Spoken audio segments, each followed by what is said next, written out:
magbago na ko. You're putting yourself under the law. Nahimo siyang sala dito. Nga naman, tungkol na sa imog ako. Nya, mubayad man gyud gyapon ang tao, wala na sabtan ba?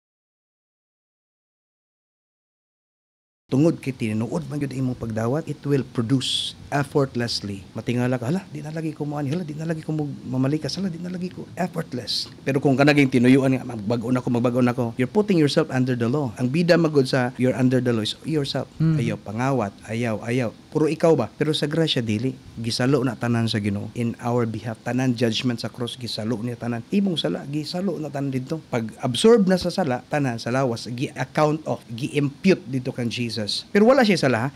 He knew no sin, he did no sin. In him there's no sin. He's holy, righteous, altogether lovely. Amazing kayo ang Ginoo. Pero nahimo siyang sala dito. Nga naman, tungkol na sa imog ako. Niya siya, finished. Pag finished, pasabot ang imong kapasayloan, bayad na. Kanya, kung magano na kagbayad na, maulaw ka, bayad ba? Na ay nagbayad. So, pag na ay nagbayad, mura bag utang, kada buwan kasi bayad.